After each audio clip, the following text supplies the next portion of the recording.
Com a Gigo você consegue assistir os jogos em qualquer lugar. É só baixar o aplicativo no teu celular.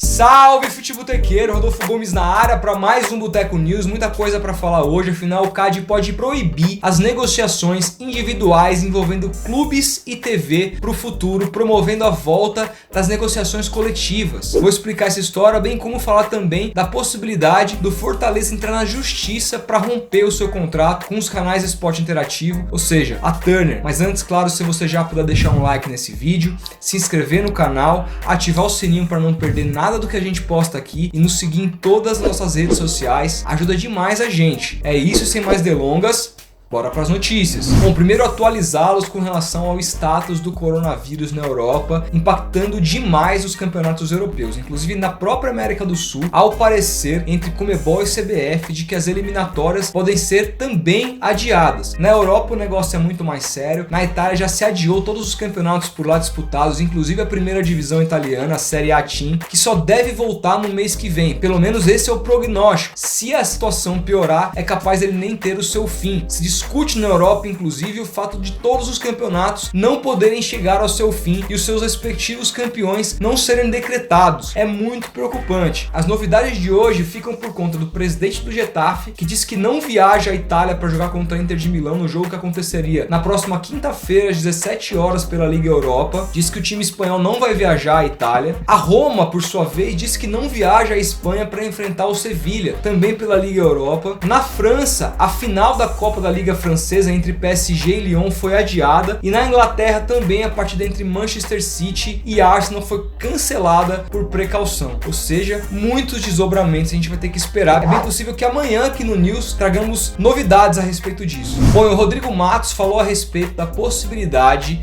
do Fortaleza entrar na justiça para tentar unilateralmente romper o seu contrato com a Turner. Esse é um imbróglio que rola há bastante tempo. Afinal, o contrato do Fortaleza é diferente de todos os outros clubes que a Turner tem contrato na primeira divisão do Campeonato Brasileiro. Eu explico por quê. Na época que o Fortaleza assinou esse contrato com a Turner, ele estava na terceira divisão. Ele não esperava que estaria na primeira divisão na altura em que esse contrato entrasse em vigor. E assim ele costurou com a Turner, o Fortaleza, um contrato muito menor que o dos outros clubes concorrentes. O Fortaleza entrou na segunda divisão com o Rogério Ceni com a expectativa de não cair para a terceira e acabou subindo quando ninguém esperava. Isso mudou o clube de patamar e aí ele se viu na primeira divisão com um contrato muito inferior dos seus concorrentes, e ele acha que isso é injusto. Cobra a Turner, que absolutamente não fez nada, até porque respeita o contrato que assinou, e agora o Fortaleza tem algumas reuniões no seu conselho deliberativo para discutir a possibilidade de cancelar esse contrato na justiça comum. É algo que deve ficar para a próxima reunião do conselho deliberativo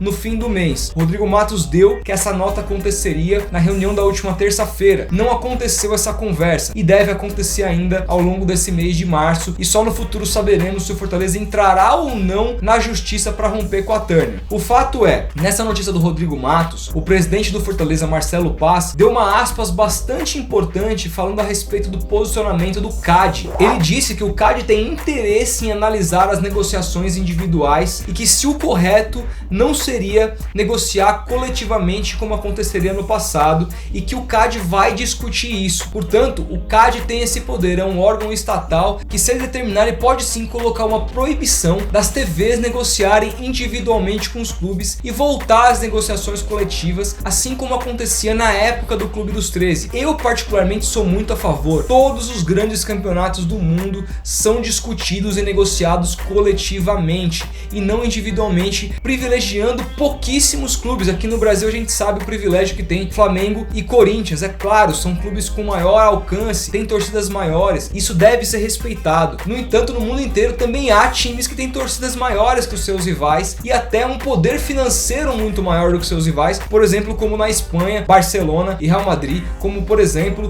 os Big Four lá na Inglaterra, mas isso não se vê impregnado nos seus contratos. Os contratos de TV nos campeonatos europeus, sobretudo com algumas exceções, privilegiam o equilíbrio do campeonato. Isso faz com que o campeonato cresça como um todo, fazendo assim com que a liga se torne cada vez mais mais importante, ainda mais aqui no Brasil, quando os direitos de TV são o principal ativo comercial dos clubes. Portanto, contratos desequilibrados de direitos de TV desequilibram o poder aquisitivo desses clubes e prejudica assim o campeonato. Pelo menos é essa maneira como eu vejo. Eu acho que as negociações coletivas iriam ajudar demais para que isso acontecesse. O Flamengo continuaria ganhando mais, o Corinthians continuaria ganhando mais, no entanto, um pouco menos, a diferença um pouco menor do que é hoje. Pelo menos é o que eu acho mais justo e eu quero saber de vocês. Comentem aí, vocês acham que o CAD deve meter a colher, deve proibir a negociação individual e promover a negociação coletiva? Comenta aí, a gente vai se falando. Grande abraço e até o próximo vídeo.